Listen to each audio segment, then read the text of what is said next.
vídeo de hoje vamos dar continuidade ao tema 5 de Geologia 11º e vamos passar para as rochas sedimentares. Este vídeo vai ser talvez um bocadinho maior porque temos muito para falar sobre rochas sedimentares. Em primeiro lugar, as rochas sedimentares resultam de rochas que já existem e quando estão sujeitas às condições ambientais, mas sempre à superfície da Terra. Elas comportam duas etapas, a sedimentogênese e a diagênese.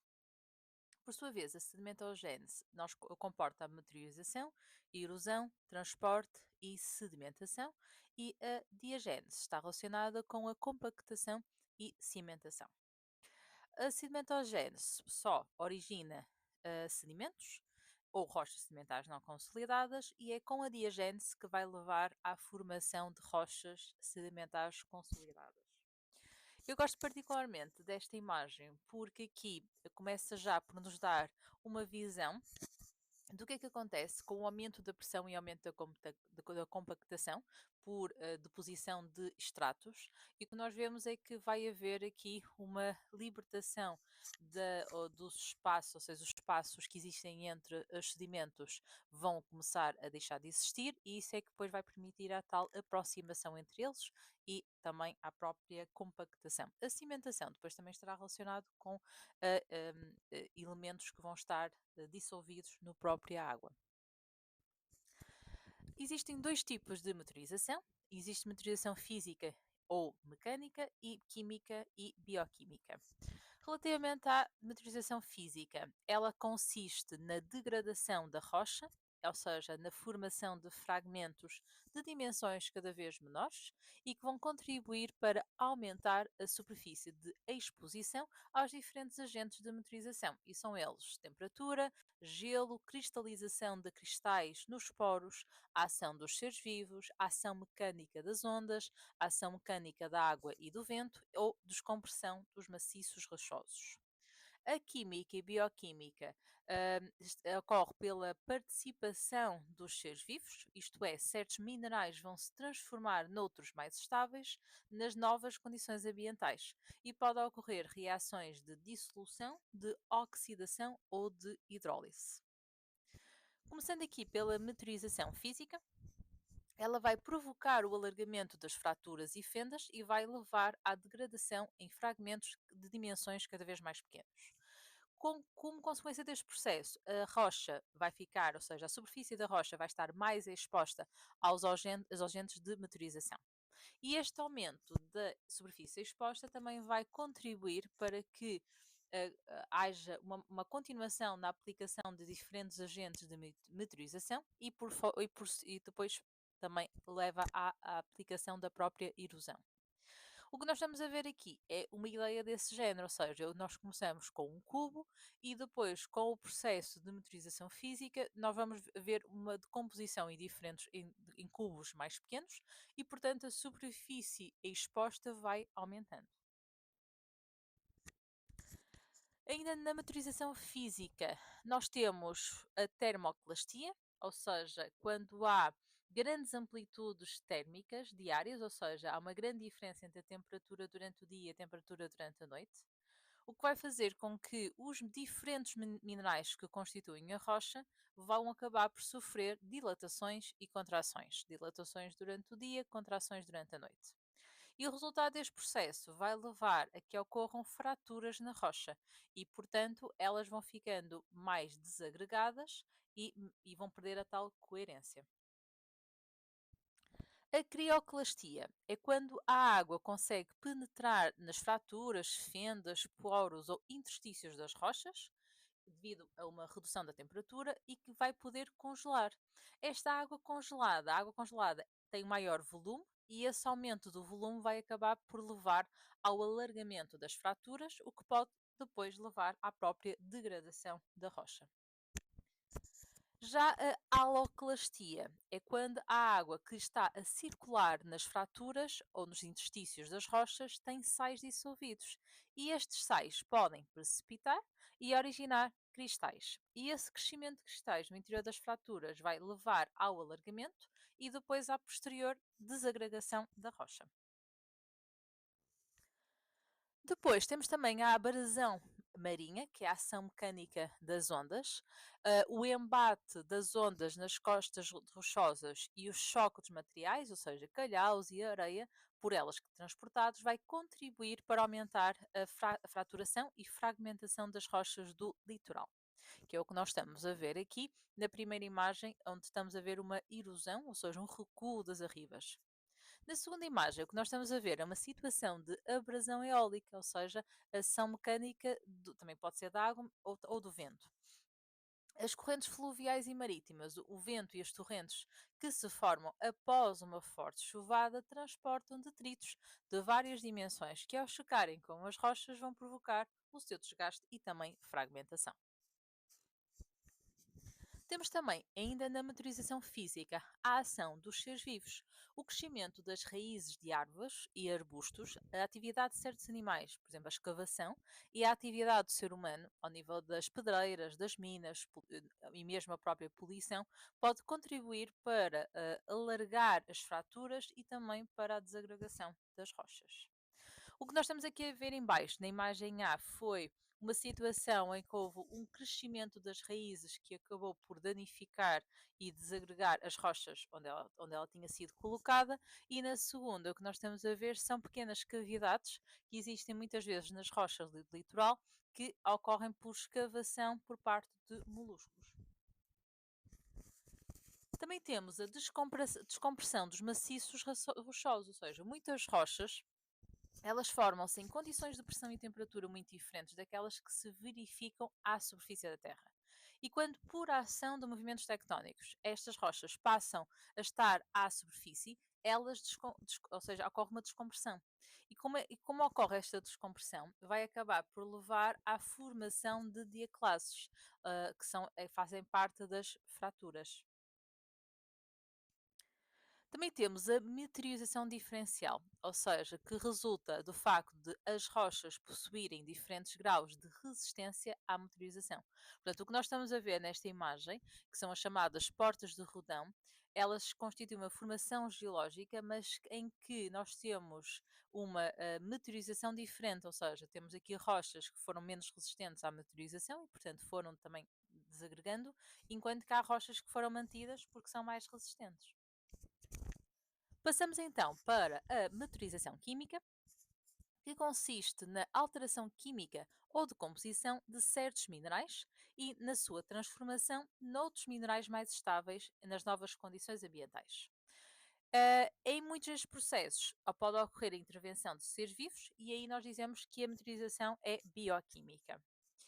Vamos começar pelas reações de dissolução, ou seja, muitos minerais, como não são solúveis por não serem solúveis em água, enquanto que há outros, ou seja, elas não são solúveis em água pura, mas podem ser solúveis em uma água que já seja acidificada, era isso que eu queria dizer.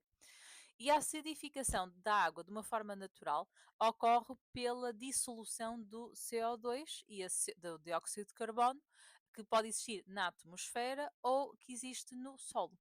E ao reagir com a água, vai levar à formação do chamado ácido carbónico. Esta água, por sua vez, já se encontra acidificada e aqui sim vai reagir com minerais carbonatados, ou seja, que são minerais que contêm carbonato de cálcio, que é o caso da calcite, e vai contribuir para haver uma alteração deste mineral.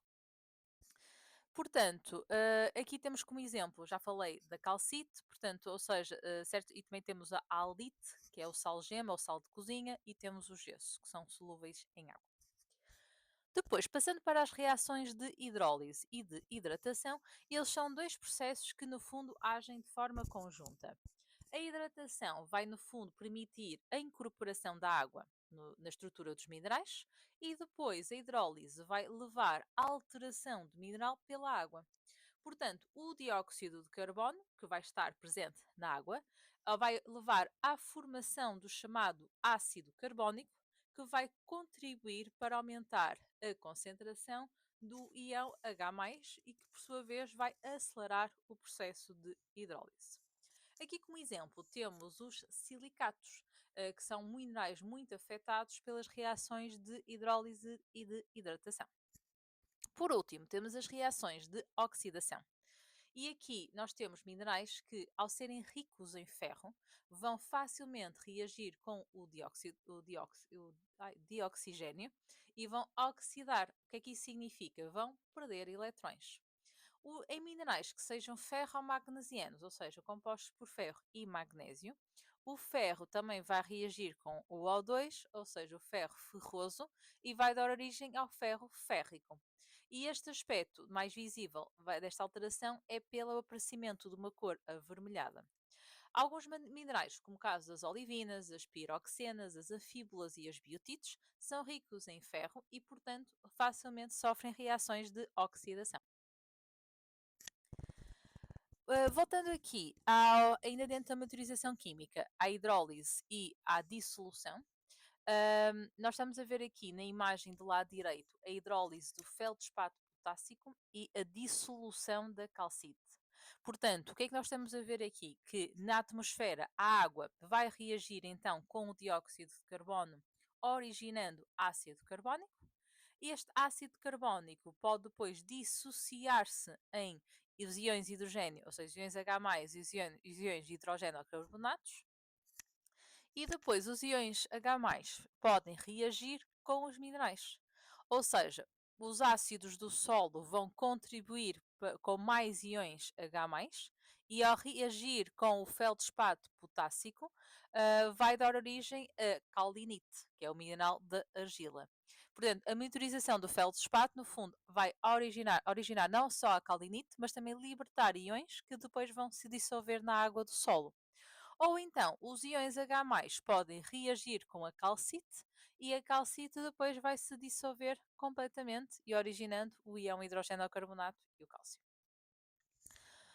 Aqui também temos o termo de minerais de neoformação, ou seja, os íons de hidrogênio, no fundo, vão promover reações químicas que levam à formação de novos minerais. E aqui eu resolvi fazer aqui uma paragem com uma pequena questão que poderia eventualmente ser no exame. Comenta a seguinte afirmação: para além de ter origem magmática, o quartzo também se pode formar em ambiente sedimentar. Ou seja, nós ainda não falamos das rochas, ou não fizemos revisão ainda das rochas magmáticas, mas o quartzo é constituído por sílica. E de facto, ela pode resultar da cristalização do magma, ou seja, daí a sua origem magmática. Mas também se pode formar em ambiente sedimentar quando esta sílica resulta da hidrólise dos feldspatos e vai ficar depois em solução na água e que vai voltar a precipitar. Relativamente à oxidação, nós aqui temos esta imagem da direita, a piroxena, que se vai alterar libertando sílica e ferro, ferroso, que é o ferro 2+, para a solução. E nesta reação de oxidação, ou seja, na presença do dioxigênio, vai-se oxidar, portanto o ferro oxida-se e leva à formação do tal ferro férrico. O ferro férrico, ao combinar-se depois com o oxigênio em solução na água, vai precipitar e vai dar origem ao chamada hematite, que é um óxido de ferro sólido. Vamos aqui a outra questão. Explica por que motivo a formação de rochas oxidadas ocorreu apenas após o aparecimento dos primeiros seres vivos fotossintéticos. E penso que isto é fácil de perceber porque uma dos reagentes tem que ser o dioxigênio.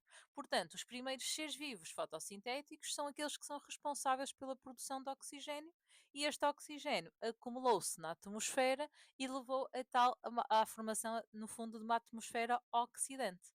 Por isso é que rochas oxidadas só podem ter ocorrido após este acontecimento. Ok, voltando aqui à hidratação e desidratação. Portanto, a hidratação é a formação de minerais hidratados por incorporação de moléculas de água na composição química dos minerais. Já a desidratação é a formação de minerais desidratados pela libertação de moléculas da água da composição química dos minerais. Temos aqui, por exemplo, a hematite, que englobando água leva origem à limonite, e por sua vez o gesso pode-se decompor em anidrite com libertação de moléculas de água. Ok, terminamos a meteorização e vamos passar à erosão. Consiste no processo de remoção dos fragmentos da rocha originária causada por agentes como a água e o vento. Às vezes aqui há confusão entre o processo de erosão e transporte, mas a erosão é remoção dos fragmentos, mas eles ainda ficam no mesmo sítio onde a rocha foi, digamos, meteorizada. Portanto, o que nós estamos a ver aqui são as tais fraturas, não é? Ou seja, decorrente, por exemplo, de uma monitorização física. A rocha aqui ainda está pouco erodida, mas depois vai ficando cada vez mais erodida, ou seja, e vai meteorizada e erodida. Portanto, quanto mais erosão, portanto, ou seja, nós estamos a ver aqui, ou seja, quanto mais meteorizada, significa que também vamos ver aqui arestas menos agudas, mas que depois no próprio transporte vai ser responsável por aumentar o arredondamento ou a própria calibragem. Portanto, o transporte já é deslocar os materiais que resultaram da erosão e os agentes de transporte podem ser água na forma líquida ou sólida e o vento. Quanto maior a distância de transporte, significa que maior é o arredondamento dos fragmentos, ou seja, dos sedimentos, e nós vamos vendo que, ou seja, que ele vai passando de anguloso, subanguloso, subrolado até rolado, ou seja, que vai ficando com menos arestas. E a calibragem também aumenta com a distância de transporte. Nós passamos num conjunto muito pouco calibrado, ok? E para aqui onde já está muito mais bem calibrado, ou seja, onde os tamanhos são todos muito mais parecidos, ou seja, em que o próprio formato dos sedimentos são mais parecidos. Portanto, esta é a ideia de calibragem. O arredondamento, portanto, como eu já referi, corresponde à perda das arestas dos clastros, ou seja, dos sedimentos, devido ao atrito com as rochas da superfície ou ao próprio choque entre os próprios clastros. O maior grau de arredondamento normalmente está-se relacionado com uma maior duração do transporte. A granotriagem já corresponde a uma seleção, a uma separação dos sedimentos de acordo com o seu tamanho, com uma forma e densidade, e considera-se que um sedimento é bem calibrado quando os clastros possuem a mesma dimensão. Passando para a sedimentação, é a última etapa da sedimentogênese e ocorre quando, entre outros fatores, a velocidade e a força do agente de transporte já não é suficiente para garantir o movimento dos clastros, fazendo com que estes se acumulem devido ao efeito da gravidade. São exemplos de ambientes de sedimentação: o fundo do mar ou de lagos, os vales, os rios, os recifes de coral, as praias ou as dunas. E a deposição ocorre principalmente em meio aquático, originando normalmente camadas que se sobrepõem de forma horizontal e dispõem-se paralelamente, que é o que nós designamos por estratos. Nós estamos a ver aqui o exemplo de uma estratificação horizontal. Nós temos aqui o nosso estrato e nós designamos, ou seja, a camada, o estrato que está acima deste como teto e o que está imediatamente abaixo como muro. As variações nas características dos estratos vão-se dever, no fundo, a mudanças no ambiente de sedimentação, sobretudo no que diz respeito à energia dos agentes de transporte, ao clima e à atividade biológica. A estratificação entrecruzada ou oblíqua, associada normalmente a dunas eólicas, formam-se quando os sedimentos se depositam no ângulo em relação à superfície na qual assentam. Originamos assim folhetos de estratificação oblíqua em relação aos planos de estratificação quase horizontais e paralelos entre si. Portanto, é isso que nós estamos a ver aqui nestas imagens. Ou seja, o vento estava numa orientação, portanto, originou um extrato A, mas depois o B já originou um extrato com uma formação diferente porque o vento depois já estava com orientação oposta. Vamos então fazer aqui uma síntese das diferentes etapas da sedimentogênese. Portanto, a maturização física e química, vamos começar aqui, desagregam as rochas. Depois, temos também aqui a maturização química, que pode produzir também íons que ficam dissolvidos nos rios e nas águas subterrâneas. Portanto, nós vamos ver aqui dois tipos. Mas começando aqui por cima, a gravidade depois vai provocar o movimento das partículas ao longo da vertente. Os glaciares e os rios e o vento vão transportar os detritos, quer de um lado, quer do outro. A deposição dos detritos sólidos vai conduzir a muitas formas de relevo, como dunas e deltas, e depois muitos sedimentos acabam por chegar ao mar, ao oceano. E à medida que os sedimentos afundam, vai ocorrer a compactação e cimentação, que é a diagênese, e vão levar à formação de rochas sedimentares consolidadas. Aqui deste lado, os íons que ficam em solução na água podem precipitar quimicamente ou através da ação dos seres vivos e podem originar recifes e depósitos ricos em conchas ou em fragmentos de conchas. Passamos então à diagênese, ou também designada por litificação, que é no fundo um conjunto de transformações mecânicas e químicas que convertem o conjunto de sedimentos numa rocha consolidada. Da diagênese fazem parte várias etapas que ocorrem nos sedimentos, tais como a compactação, que também pode ser designada por desidratação, e a própria cimentação.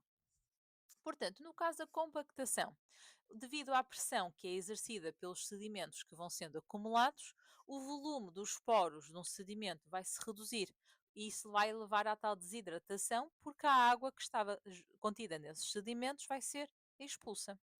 A cimentação já está relacionada com a agregação dos sedimentos soltos, e isto é possível porque entre os sedimentos circulam águas que vão transportar determinados compostos químicos em solução, que pela sua precipitação vai levar à formação do mineral que vai preencher os espaços vazios entre os grãos.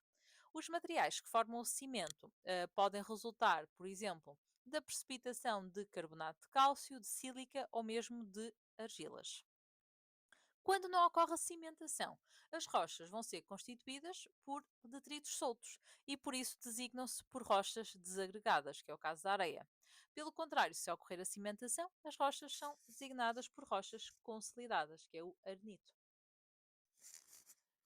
Na diagênese, a redução deste teor da água vai, no fundo, então, favorecer a precipitação das substâncias que estão entre os sedimentos e, por sua vez, conduzindo à cimentação. Estas substâncias, como é o caso da sílica, o carbonato de cálcio e o óxido de ferro, atuam como um cimento natural, ligando os sedimentos e originando as tais chamadas rochas sedimentares. Portanto, as argilas podem dar origem aos argilitos, as areias aos arenitos e os balastros aos conglomerados. Aqui o que nós estamos a ver é uma relação entre a sedimentação e a diagênese. Portanto, a sedimentação, a sedimentogênese, disse a sedimentogênese. Nós temos a meteorização, erosão, transporte e sedimentação, assim é que é. E depois na diagênese temos a compactação, que é a tal desidratação, e a cimentação, que é o que leva à precipitação das substâncias dissolvidas na água para levar à formação de uma rocha sedimentar consolidada. Antes da sedimentação, nós temos então detritos, ou seja, temos aqui o exemplo da argila, da silt, da areia e do balastro. Depois, após a sedimentação, temos sedimentos ou rochas sedimentares detríticas não consolidadas, as argilas, as siltes, as areias, as cascalheiras de grau arredondado ou de grão anguloso. E depois, após a diagênese, é que temos origem às rochas sedimentares detríticas consolidadas, o argilito, o siltito, o arenito, conglomerado e brecha. Comenta a seguinte afirmação: as cascalheiras resultam de um transporte muito longo. Portanto, as cascalheiras são de grau, podem ser de grau arredondado ou grau anguloso. E aqui a afirmação é falsa na medida em que estas rochas são formadas por detritos de grandes dimensões, o que leva a que o seu transporte foi de curta duração e de pequena distância. Explica por que razão a maioria dos sedimentos que se encontram nos fundos oceânicos são siltes ou argilas.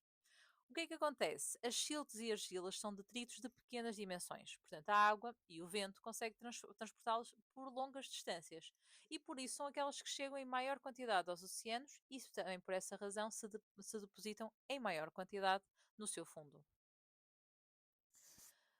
Vamos ao conceito de sedimento. Portanto, este conceito abarca fragmentos ou clastos de origem inorgânica ou orgânica que são transportados por agentes naturais e que acabam por se depositar normalmente sob a forma de estratos ou camadas. Dado o seu caráter não coeso, um sedimento é um corpo geológico instável, mas dinâmico. Portanto, os sedimentos podem ter origem físico-química, que são detritos de ou seja, são fragmentos vêm de rochas que já existiam e, portanto, originam rochas detríticas.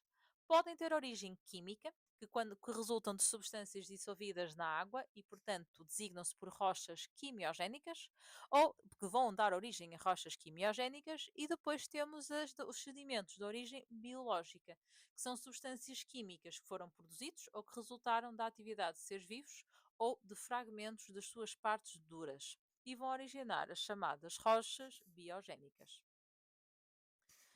Começando pelas detríticas, como eu já referi, elas resultam de rochas, de fragmentos de rochas que já existiam, devido à ação da meteorização e da erosão.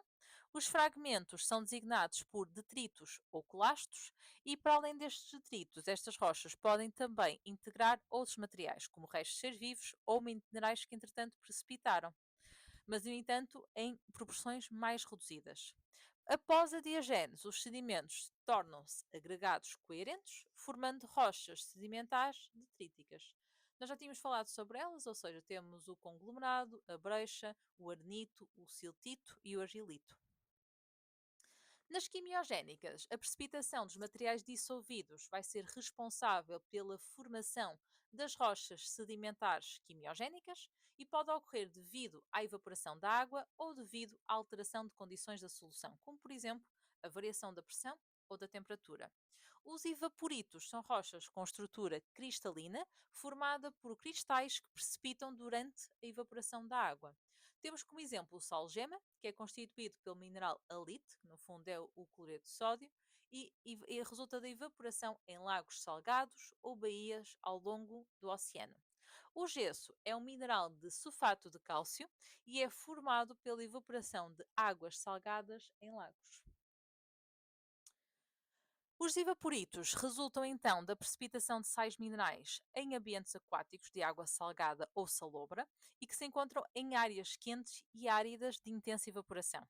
Na formação dos evaporitos, os primeiros minerais a precipitar são aqueles que são menos solúveis, seguindo-se os mais solúveis caso o processo de evaporação continue. Dos minerais referidos, o gesso é o primeiro a precipitar e só depois precipita a halite. Nas rochas carbonatadas, que também são rochas sedimentares quimiogénicas, estas rochas são constituídas principalmente por minerais com íon carbonato na sua composição química, e estes minerais resultam da reação de vários íons com o íon bicarbonato em meio aquoso, formando-se então o tal precipitado que vai depositar no fundo da bacia de sedimentação. Nós aqui vemos a reação entre o íon cálcio e o íon bicarbonato, que leva à formação do carbonato de cálcio, ou calcite, que pode precipitar sua forma de calcário quimiogénico, que é um processo inorgânico, calcário biogénico, que é por ação dos organismos vivos, ou calcários com origem mista.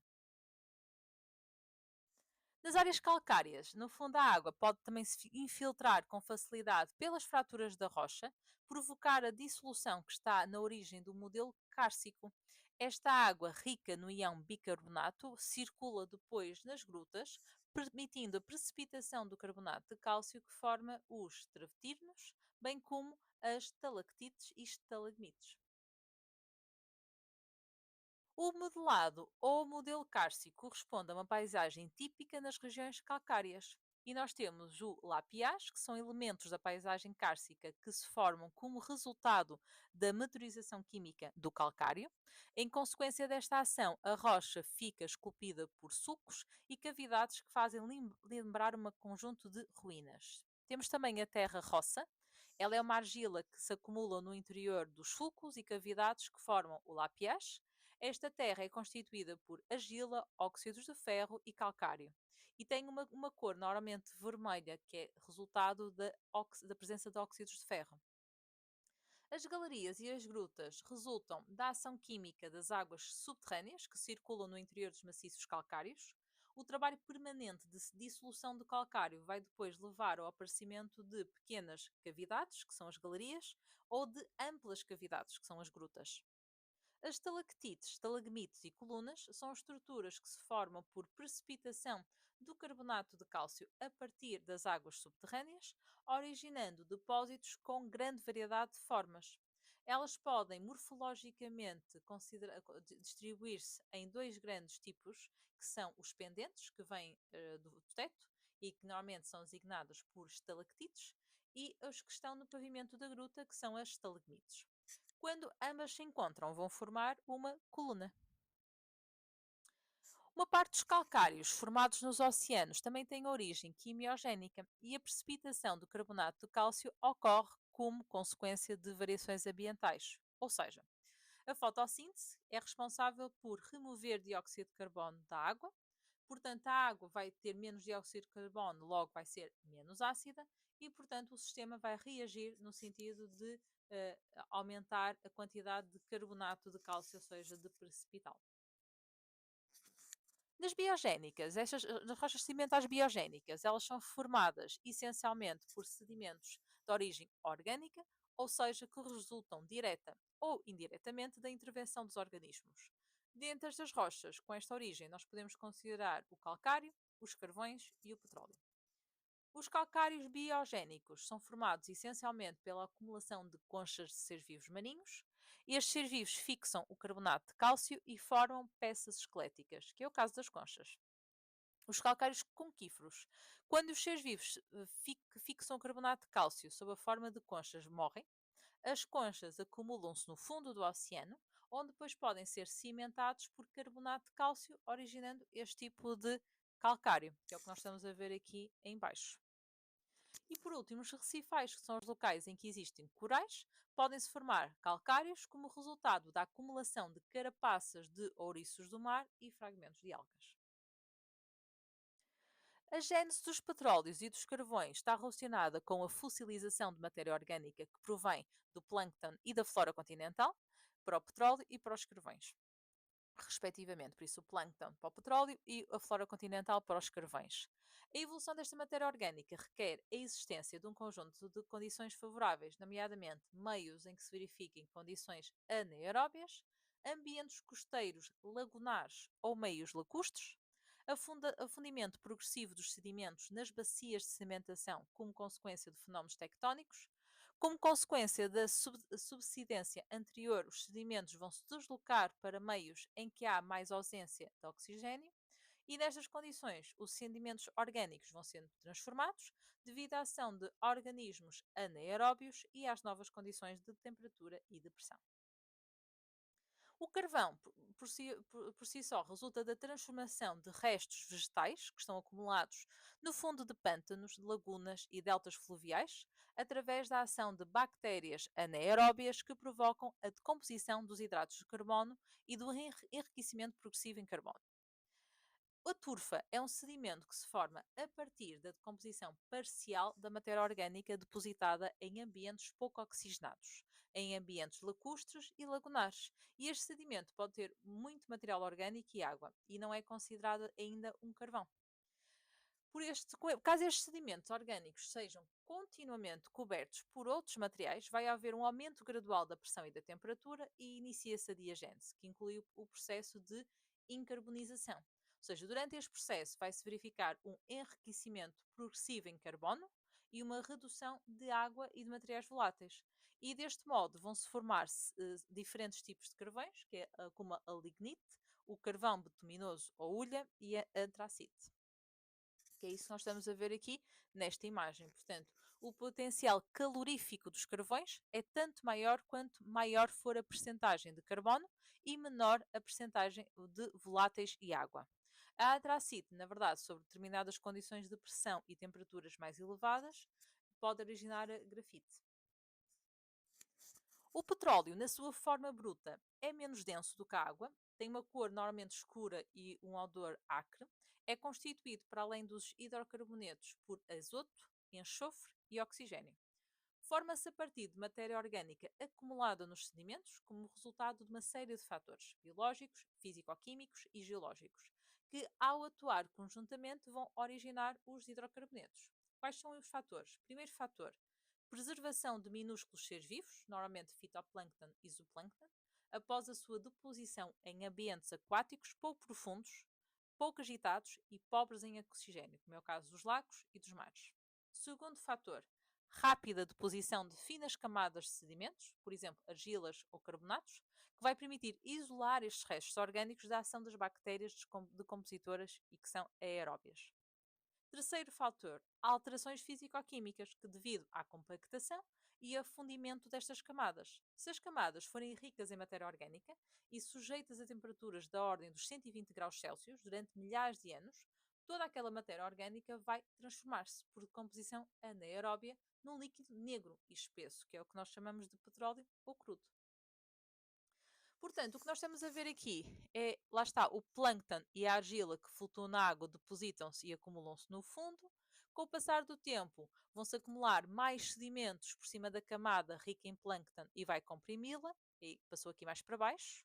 A camada rica em plâncton vai se transformar em xisto bituminoso e, sob a ação do calor e da pressão, forma-se o querogénio. À medida que a temperatura aumenta, o querogénio degrada-se em hidrocarbonetos simples e transforma-se em petróleo, que é expulso da rocha-mãe sob a ação da pressão. Portanto, a rápida deposição de finas camadas de sedimentos, que era o segundo fator, por exemplo, argilas ou de carbonatos, isola os restos orgânicos da ação das bactérias decompositoras aeróbias. Sendo assim, o petróleo forma-se no seio das camadas sedimentares de natureza argilosa ou carbonatada, que por esta razão são designadas por rochas-mãe. O petróleo, se prolongarmos este aquecimento ou se a temperatura aumentar, o petróleo vai ficando cada vez mais fluido e mais leve, acabando por se transformar totalmente em hidrocarbonetos gasosos, que é o chamado gás natural. Temos ainda as armadilhas petrolíferas, que são estruturas geológicas favoráveis à acumulação de petróleo e que impedem a sua migração até à superfície, de forma rentável, formando-se reservatórios de petróleo, que são chamados os jazigos petrolíferos. Portanto, o que é que nós temos aqui? Nós temos o petróleo, ou seja, depois temos aqui o gás, temos a rocha cobertura, temos uma torre de extração de petróleo. Abaixo do petróleo temos chamada rocha armazém e temos abaixo da rocha armazém a rocha mãe. Claro que eventualmente, se ocorrer uma falha, pode haver aqui uma deslocação destas camadas. Mais uma vez aqui temos um domo de salgema, temos uma rocha armazém e uma rocha cobertura.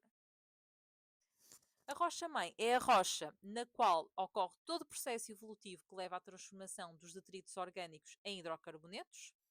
A rocha armazém ou rocha reservatório são formações geológicas, por exemplo, arenitos, conglomerados, rochas carbonatadas, porosas e permeáveis que recebem e armazenam o petróleo que veio da rocha-mãe. A rocha cobertura são formações geológicas impermeáveis, geralmente constituídas por rochas argilosas, que impedem a migração e dispersão do petróleo até à superfície. E vamos fazer aqui uma breve síntese daquilo que nós estivemos a falar. Por isso, nós temos que perceber o processo de meteorização, que é um processo de alteração das rochas, que pode ser físico através da crioclastia, termoclastia, haloclastia, da ação dos seres vivos e por alívio de pressão, e pode ser químico, através das reações de dissolução, hidrólise, hidratação e oxidação. Depois ocorre a erosão, que é o processo de remoção dos fragmentos das rochas causado por agentes erosivos, como é o caso da água, o vento e a ação da gravidade. Temos o transporte, que é o movimento dos materiais a distâncias variáveis, e durante este processo os detritos reduzem o calibre e melhoram a separação pela sua dimensão. Ocorre arredondamento progressivo, com perda de vértices e arestas, aproximando-se de uma forma esférica, e os íons podem ser transportados, mas em solução. Depois, na sedimentação, há uma deposição dos sedimentos em camadas horizontais, que são chamados os estratos, devido à anulação da energia do agente de transporte. Depois pode ocorrer a diagênese, que é uma etapa que contém a compactação ou a cimentação, e a cimentação dos sedimentos, na qual daqui vai-se originar uma rocha sedimentar. As rochas podem depois ser classificadas em detríticas, e aqui temos a classificação também de acordo com o grau de tamanho dos sedimentos, em que temos a argilite ou silt, que vai dar origem ao argilito e siltito, depois a areia, que dá origem ao arenito, e o cascalho, que dá origem ao conglomerado e breixa. Depois temos as rochas biogénicas, que podem resultar de restos carbonatados, como é o caso do calcário, ou de restos vegetais, como é o caso do carvão, por ação da pressão e do calor. E, por último, as rochas sedimentares quimiogénicas, que podem resultar da precipitação do carbonato de cálcio, originando o travertino, do cloreto de sódio, originando halite, e do sulfato de cálcio, originando o gesso. Em termos de ambientes sedimentares, eles apresentam características específicas quanto ao tipo, à quantidade de água, à tipologia e à energia dos agentes de transporte. Também à topografia, à atividade biológica e ao clima. O ambiente continental tem variações de temperatura e de precipitação, inclui lagos, pântanos, rios, desertos e glaciares. Os ambientes de transição normalmente está associado à dinâmica das ondas das marés, das correntes litorais nas zonas costeiras, inclui os deltas, estuários, as lagoas e as praias. O ambiente marinho classifica-se consoante a profundidade da água e abrange zonas menos profundas para as mais profundas, e temos a plataforma continental, o talude continental e a planície abissal. Tudo isto nós temos aqui a falar, está aqui visível também nesta imagem. Nós temos aqui ambientes marinhos profundos, temos ambientes marinhos pouco profundos, temos a planície abissal, temos o talude continental, a plataforma continental, estuário, laguna. Depois temos aqui também um delta, ok? A estratificação é a estrutura mais comum das rochas sedimentares e resulta do facto de a deposição de sedimentos por ação da gravidade ser horizontal. O estrato, camada ou leito é a unidade estratigráfica elementar. O seu limite inferior designa-se muro e o seu limite superior designa-se de teto. Através do estudo de uma sequência estratigráfica, também é possível estabelecer períodos de avanço do nível do mar relativamente à linha da costa, que são chamados de transgressões, ou períodos de recuo do mar, que são regressões. Portanto, o que nós estamos a ver aqui é o A representa nas diferentes imagens posição inicial da linha da costa e o B a posição final. Portanto, aqui nós temos uma subida do nível do mar, aqui temos uma descida do nível do mar. Portanto, aqui neste caso, ou seja, aquilo que nós estamos a visualizar aqui, por exemplo, na 1 temos uma transgressão e aqui temos uma regressão. Por isso, na transgressão marinha é quando o mar invade a terra, por isso, na base vão-se depositar os sedimentos mais grosseiros e no topo depositam-se os mais finos. Portanto, ou seja, vamos ter aqui os mais para baixo, quando há uma transgressão marinha, ou seja, quando há uma subida do nível do mar, nós vamos ver cá em cima os sedimentos mais finos. Quando há uma regressão marinha, é quando há uma descida do nível do mar e, portanto, os materiais mais grosseiros vão estar em cima. Portanto, é isso que nós estamos a ver aqui. Ou seja, quando aqui nós temos os mais com menos granulometria, portanto, quando ele recua é o que vai estar cá em cima, enquanto que aqui, quando há uma descida, os sedimentos mais grosseiros ainda vão estar cá em cima, porque, ou seja, aqui é onde o agente de transporte ainda não fez o seu trabalho, digamos assim. Aqui também temos uma imagem onde evidencia as diferentes regressões e transgressões, ou seja, aqui seria uma transgressão, porque temos aqui os sedimentos mais finos aqui em cima, e depois ocorreu o contrário, portanto, uma regressão em que ficou, ou seja, aqui estamos a ver os mais finos e aqui os mais grosseiros. As facies são conjuntos de características litológicas, nomeadamente textura, mineralogia, espessura desse extrato e pelo seu conteúdo em fósseis. As facies dos estratos refletem o ambiente sedimentar que esteve presente a quando a sua formação. E nós podemos ter três tipos de fáceis. Temos os continentais, que engloba os fluviais, desérticos, lacustres e glaciários. Temos a transição, que engloba os deltaicos, lagunares e estuarianos. E temos os marinhos, que engloba litorais neríticos e batiais. Portanto, aqui temos no ambiente continental, há uma grande variação de temperatura e de precipitação. Nos ambientes de transição, são dominados pela ação das ondas, das marés e das correntes, e no ambiente marinho são influenciados principalmente pelas correntes, e onde há a plataforma continental, a planície abissal, recifes orgânicos, por aí fora. Também temos aqui mais um resumo, ou seja, dos ambientes sedimentares, ou seja, desde o deltaico, o lacustre, plataforma continental, planície abissal, lagunar. Também temos aqui uma visão dos sedimentos e rochas sedimentares. Relativamente aos tipos de fósseis, os paleoambientes são ambientes antigos cujas características podem ser deduzidas a partir de ambientes mais recentes. Os fósseis são restos de seres vivos ou vestígios da sua atividade que foram preservados de forma natural e que se encontram habitualmente em rochas sedimentares correspondentes a épocas geológicas anteriores.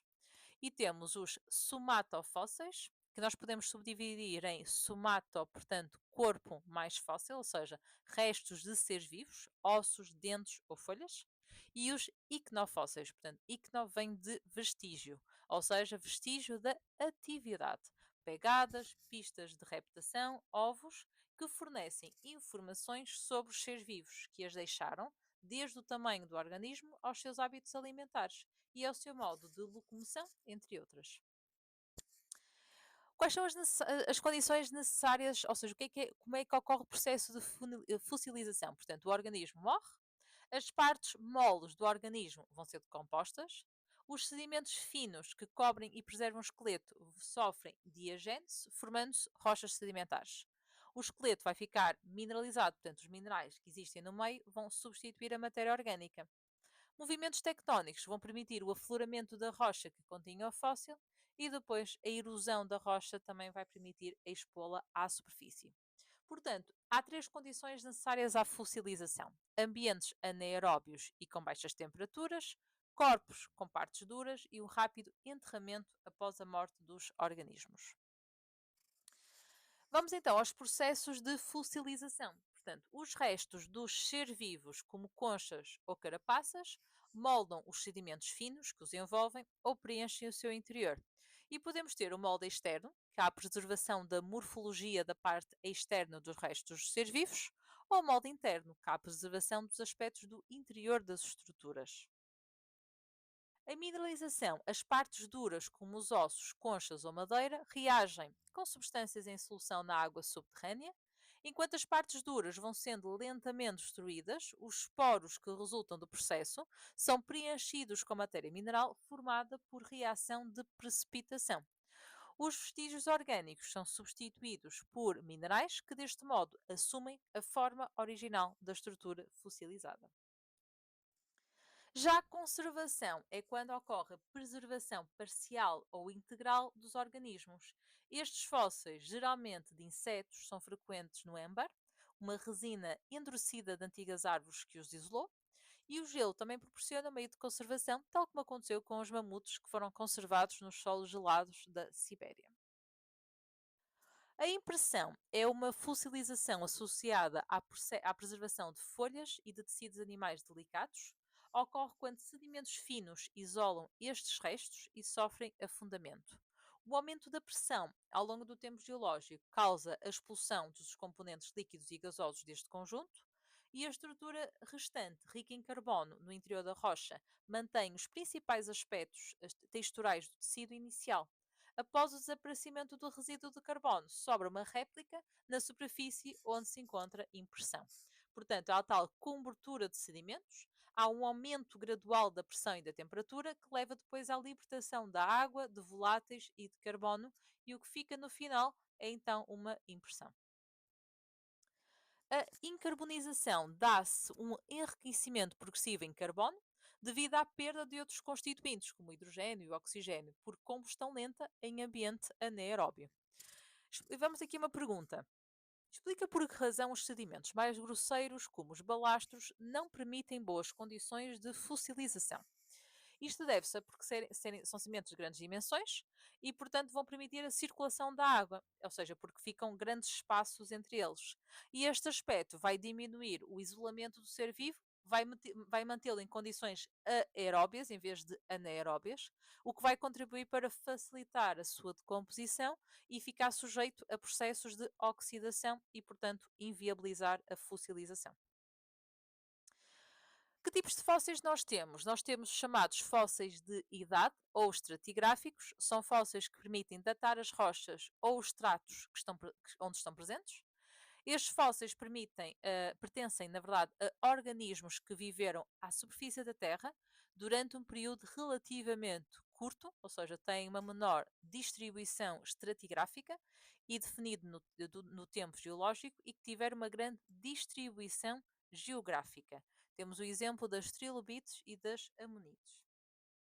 Já os fósseis de fáceis ou fósseis de ambiente fornecem informações sobre paleoambientes, ou seja, permitem inferir do ambiente de formação da rocha em que se encontram. Têm uma ampla distribuição estratigráfica, mas uma reduzida distribuição geográfica, que é o caso dos fósseis de corais, das conchas, mamíferos, restos, entre outros. Comenta a afirmação seguinte: na bacia do Baixo Tejo foram encontrados fósseis de rinocerontes, o que permite deduzir que essa região já foi uma savana. Na atualidade, de facto, os rinocerontes habitam em ambientes de savana. Por isso, segundo o princípio do atualismo, que defende ser o presente a chave do passado, podemos deduzir que a bacia do Baixo Tejo, uma vez que apresenta este tipo de fósseis, já teria de facto compreendido um ambiente de savana.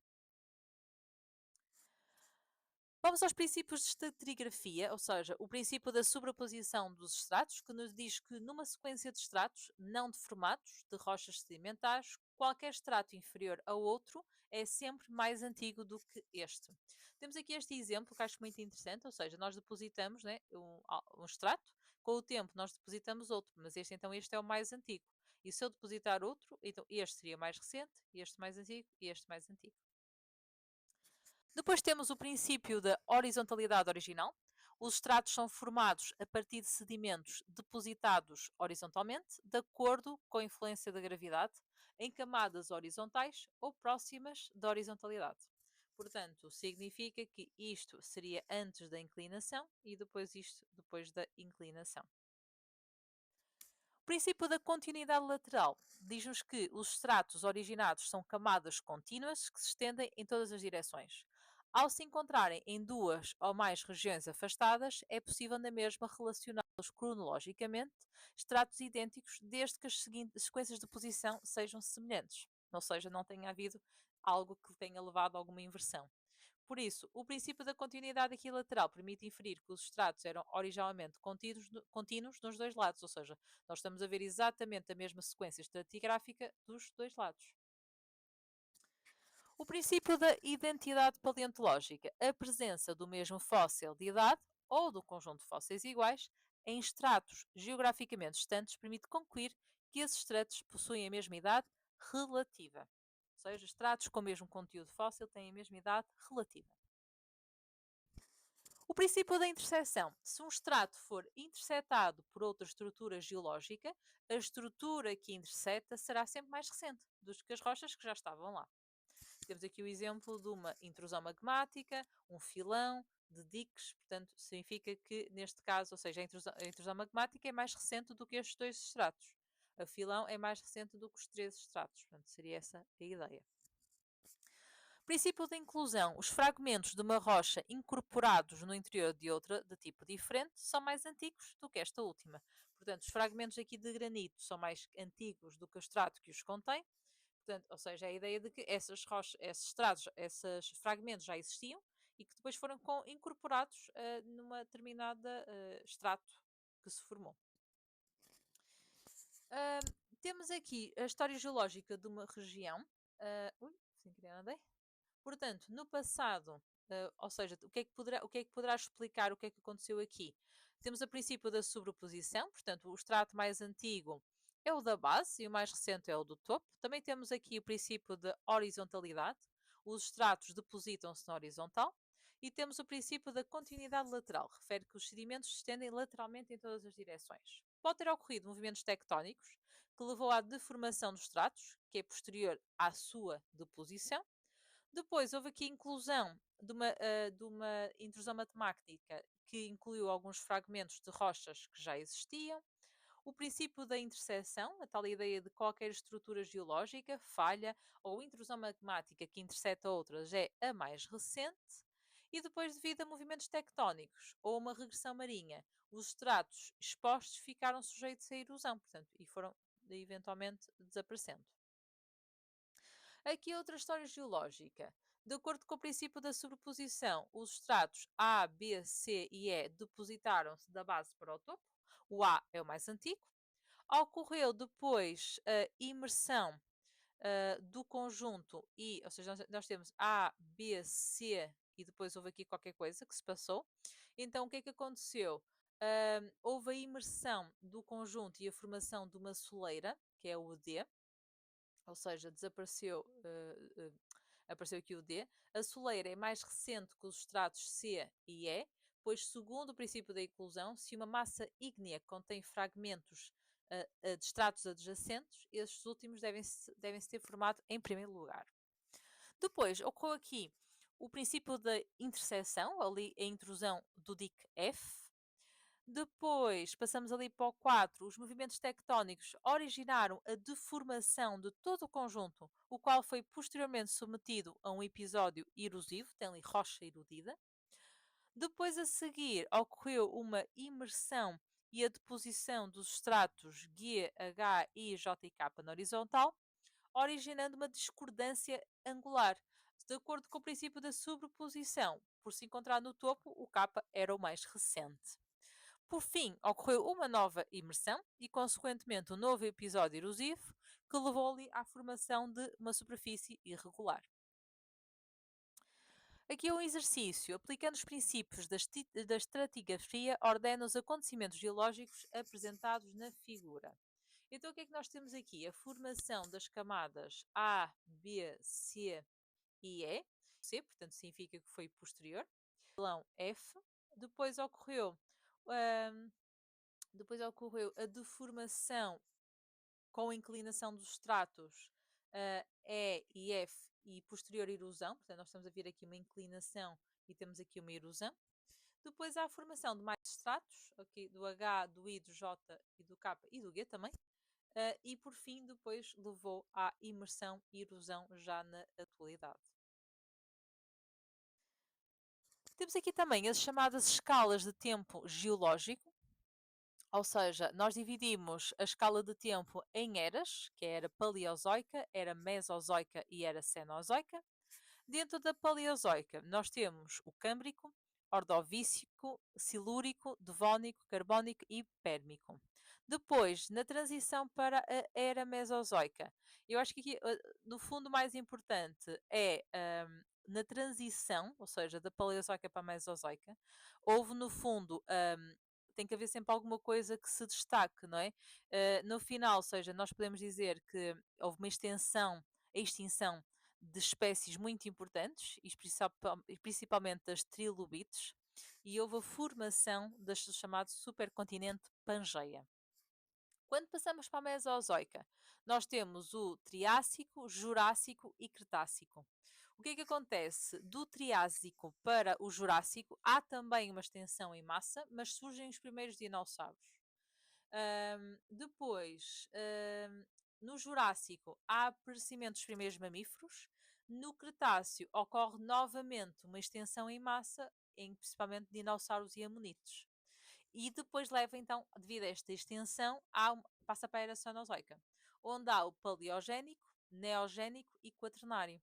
Portanto, em que há aqui marcado por glaciações, pelo aparecimento do ser humano, portanto, ou seja, há aqui marcos importantes, também, ou seja, passagem do Paleozoico para o Mesozoico, a extensão em massa dos trilobites e a formação do supercontinente Pangeia. Na Mesozoica, há da passagem da Mesozoica para a Cenozoica, a extensão ou seja, o desaparecimento dos dinossauros e das amonites, e depois, na era Cenozoica, é a atual. Pronto, aqui temos novamente outra visão, ou seja, a tal, portanto, e os primeiros dinossauros, ok, pronto, era só aqui para termos outra visão. Ok. E pronto, está terminado aqui as rochas sedimentares, muita coisa para saber sobre elas, é um tema extremamente importante. Tem continuação do 10º ano, portanto ainda mais relevância tem para o Exame Nacional. Espero que este vídeo vos seja útil e vemo-nos no próximo vídeo.